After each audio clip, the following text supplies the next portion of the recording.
Everybody, look this side.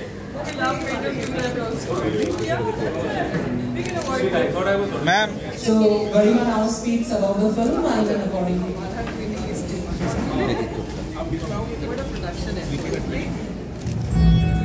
Papa, Mami, Aneme. কতটা ভালো লাগে এর চেয়ে বড় পাওনা একটা অ্যাক্টরের কি হতে পারে যদি তাকে তার অ্যাক্টিং এর জন্য থ্যাংক ইউ। কারণ আমার মনে হয় যে দেখো প্রথমত এটা আমার দ্বিতীয় collaboration with Siddharth and Garima. এর আগে তারা they have been the dialogue writers of Kabir Singh also. তো সেখানে আমার খুব একটা আলাপ সেই অর্থে হয়নি, কিন্তু আমরা যখন দোকানের সময় কোলাবোরেট করি ওরা আমায় বলেছিল যে এটাই হচ্ছে কারণ, এটাই হচ্ছে কারণ আমাকে নেওয়ার। তো আমার খুবই ভালো লেগেছে। আমার কি খারাপ লাগতে পারো বলো এটাতে, কিন্তু এই গল্পের সাথে জড়িত হওয়ার একটা যে সুযোগটা পেয়েছি, মানে এরকম একটা মিষ্টি আর খুবই ইম্পর্টেন্ট একটা গল্প, সেটাই আমার কাছে সবচেয়ে বড় পাওনা। মনিকা পাওয়ার খুবই একটা পোটেনশিয়াল অ্যাক্ট্রেস, তার সাথে অভিনয় করা কতটা চ্যালেঞ্জিং ছিল?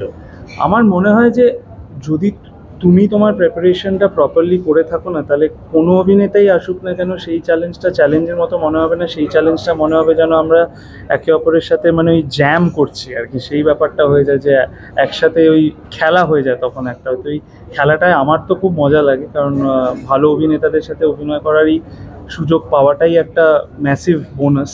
আর Monica is brilliant. Not only Monica, Monali Thakur যিনি অ্যাকচুয়ালি পেশায় উনি গায়ক, কিন্তু এই ফিল্মে যা অভিনয় করেছেন উনি, আমি দেখে মানে বাকরুদ্ধ হয়ে গেছিলাম যে এরকম অভিনয় করে। উনি যদিও এর আগে করেছেন লক্ষ্মী বলে একটা ফিল্ম উনি করেছেন, but I had not seen that film. তো আমার কাছে কমপ্লিটলি একটা ফ্রেশ এক্সপিরিয়েন্স ছিল মোনালির সাথে as an actor, co actor কাজ করা।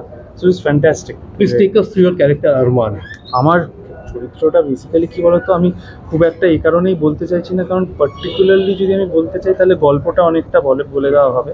কিন্তু এইটুকুনি বলতে পারি যে আমার এই চরিত্রটা করে যে এক্সপিরিয়েন্সটা হয়েছিল, যে কারণ আমি তো নিজে এখনও বাবা হইনি, কিন্তু ওই একটা বাবা হওয়ার যে একটা পার্টিকুলার ভার আছে আর এক্সাইটমেন্ট আছে, ওইটা কিছুটা হলেও ফিল করতে পাওয়াটা was a very new thing for me. আর স্পেশালি এরকম একটা সারোগেট প্যারেন্ট হওয়া, সেটা একটা ডেফিনেটলি একটা অন্য রেসপন্সিবিলিটি অলটুগেদার।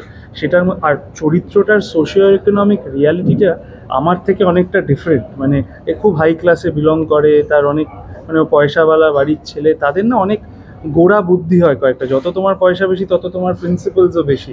তোদের ওই গোড়া বুদ্ধিগুলোকে কাটিয়ে, ওই সুপারস্টিশনগুলোকে কাটিয়ে কী করে এরা এইরকম সারোগেসির থ্রু গিয়ে তারপরে সেই চ্যালেঞ্জেসগুলো থ্রু সারোগেসি কী হয়, সেটাই আমাদের গল্প। আর সেটাই প্লে করতে খুব ভালো লেগেছে। যেটা তুমি বললে কমার্শিয়াল সারোগেসি এখন খুব সমসাময়িক। It's band actually, technically band, কিন্তু সমসাময়িক। অনেক মহিলারা এই বিজনেসে আসতে চাইছেন এবং আসছেন। আমার মনে হয় মোর দ্যান দ্য প্রফেশন, বা যেটাকে বললে তুমি, মানে এই যে গভর্নমেন্টকে অনেকগুলো অ্যামেন্ডমেন্টস করতে হবে। এই ইন্ডাস্ট্রিটা should not be ban, it should be regulated. কারণ আজকে যে কারোরই ইচ্ছা হতে পারে যে আমরা একটা সারোগেট বাচ্চা নিই, কারণ definitely that can be an option for anyone. আর তার থেকে কেউ যদি তার একটা কমার্শিয়াল লাভও হয় সেটা হোক না, কিন্তু তাদেরকেও সেই উচ্চ তারকাগুলোরই কথা বলছি যে আজ এটা কারোর সারোগেট প্যারেন্ট, তাদের ব্যাপারে আমরা জানতেই পারি না। তারাও তো ইকুয়ালি তাদের মা, এবং হোয়াট এভার, তারাও তো ইকুয়ালি তাদের মা।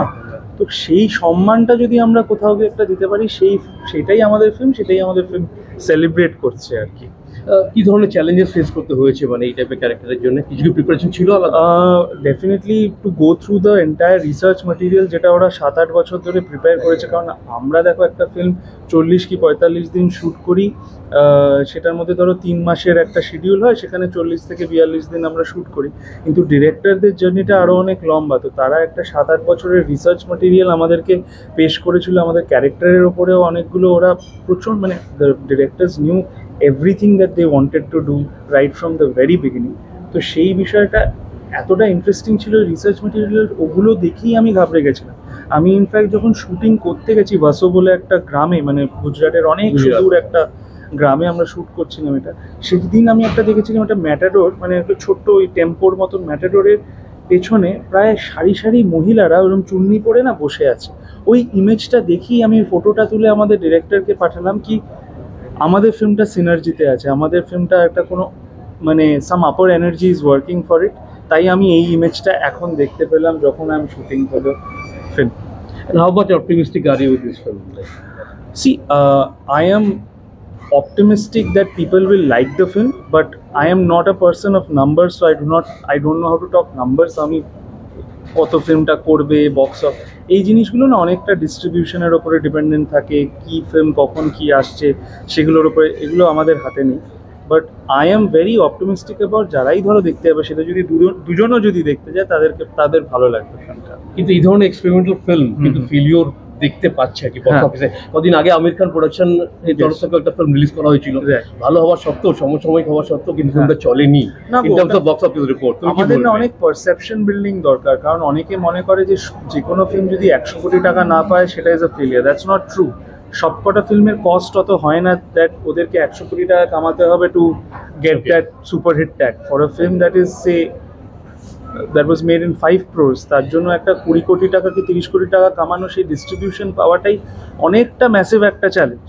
তো সেটা can be considered a super hit for that sort of film. আগেকার দিনে যেটা হতো আমাদের মানে, বা এখানকারও যেই ফিল্মসগুলো, বাংলা ফিল্মস যেগুলো বেরোয়, আমরা তো জানি how this films are made in limited resources, আর সেখান থেকে যখন ওরা একটা স্ট্যাম্প করতে পারে তখন কতটা বড় মনে হয় সেই স্ট্যাম্পটা।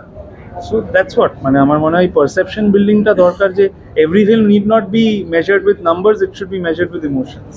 लेट्स होप फॉर दिस अलग जी। व्यावसायिक सरोगेसी जो होती है, कमर्शियल सरोगेसी, उस पर कोई फिल्म नहीं बनी है आज तक हिंदी सिनेमा में।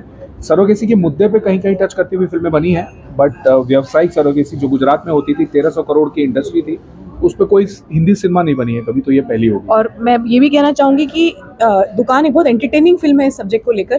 लोग अक्सर सीरियस मुद्दे की फिल्में बना देते हैं और अक्सर ऐसा हो जाता है कि आर्ट फिल्म बनती है, लेकिन ये पहली शायद कमर्शियल फिल्म होगी जो इस डंके की चोट पे कहती है कि हम कमर्शियल सरोगेसी की बात कर रहे हैं। सॉन्ग, डांस, कलर, कॉस्ट्यूम सबके साथ। सोहम और मोनिका के साथ काम करने का अनुभव कुछ बताएं। जी, बहुत ही बेहतरीन अनुभव रहा, क्योंकि हमने ये कास्टिंग में हमने ये नहीं देखा कि उनकी सोशल मीडिया की फॉलोइंग कितनी है या वो कितने फेमस हैं या क्या है। हम सिर्फ उनके ऑडिशन के ऊपर के बलबूते पे उन्हें कास्ट किया हमने। एंड सोहम बहुत ही बेहतरीन एक्टर हैं और उन्होंने अपना काम, अब तो उनका काफ़ी बाहर आ रहा है। हमने तो 2 साल पहले ये फिल्म शूट की थी, तो तब तक तो ज़्यादा उनका काम बाहर आया भी नहीं था। तो उन्होंने बहुत ही अच्छा ऑडिशन दिया था and he was very good in the audition. तो उसके बेस पे उनको ये रोल मिला। काफ़ी मुश्किल रोल था, उन्होंने अच्छे से निभाया, बहुत बेहतरीन तरीके से निभाया। बहुत अच्छा एक्सपीरियंस रहा उनके साथ काम करना। मोनिका एक बहुत ही उम्दा एक्टर हैं, वो NSD पास आउट हैं और हम लोगों को ये था कि ये इस स्क्रिप्ट की कास्टिंग, इस फिल्म की कास्टिंग तो हमें मेरिट पे ही करनी है, क्योंकि ये नहीं हो सकता कि हम एक स्टार के पीछे भागें। ऑफ कोर्स डिमांड आई थी जब हम उस वक्त जो प्रोड्यूस करना चाहते थे, तो लोगों का ये था कि यार A-लिस्टर को लेकर आओ, तुम्हारा प्रोजेक्ट जल्दी बन जाएगा। बट शायद वो A-लिस्टर के आ जाने से ये होता कि ये जो एक बात है ना, सरोगेट को नेमलेस और फेसलेस होती है, ये बात हम इतने अच्छे से डिपिक्ट नहीं कर पाते। आप फर्ज कीजिए कि कोई भी एक बड़ा नाम लीजिए कि वो लड़की सरोगेट प्ले करी हमारी फिल्म में, जैसे कि एक हिंदी फिल्म में किया था, तो वहाँ तो वो बहुत ज़्यादा ग्लैमरस हो गया ना। असली सरोगेसी दिखानी है तो वो चेहरा जैसे बहुत लोग नहीं पहचानते दिखाना था। कमर्शियल सरोगेसी पर आपने कितना अन्वेषण किया था फिल्म को रिलीज करने से पहले? करीब 6 से 7 साल, शायद उससे ज़्यादा थोड़ा सा, क्योंकि ये मुद्दा ही ऐसा है, क्योंकि ये डायनामिक इंडस्ट्री थी, चेंज हो रही थी, गवर्नमेंट के बैन्स आ रहे थे, कभी हट रहे थे, तो उसमें उतना समय इसलिए हमें लगा, क्योंकि वहाँ जाते थे तो हर बार कुछ नया देखने को मिलता था कि इतनी सारी औरतें हैं, उनका हक, कभी वो लोग हक के लिए लड़ रहे हैं, कभी पैसों के लिए, कॉन्ट्रैक्ट्स के लिए, बेटर कॉन्ट्रैक्ट्स के लिए लड़ रहे हैं। बट हमने तो इसलिए इतना वक्त लगा और ये बहुत बड़ी जिम्मेदारी थी। हमें ऐसा लगा कि हम अगर इस मुद्दे को टच कर रहे हैं, आज हम आपको जो दिखा पा रहे हैं फिल्म में, हम बड़े कन्विक्शन के साथ कह सकते हैं यार ये हमने देखा है। मतलब हमने अपने फिल्म में एक अलग विजुअल दिया है कि जो बेलीज हैं वो ओपन है, तो ये एक असली साइट है जो हमने गुजरात में देखी कि कितने प्राउडली वो अपने प्रोफेशन को अपने ऊपर, अपने बॉडी पे वेयर करती हैं, कि उन्हें पेट कवर करने की ज़रूरत महसूस नहीं होती, वो उसको सेलिब्रेट करती हैं। जैसे गुजरात में गरबा एक बहुत ही इंपॉर्टेंट डांस फॉर्म है। गरबा एक्चुअली आता है गर्भ से, तो गर्भ को वहाँ सेलिब्रेट किया जाता है।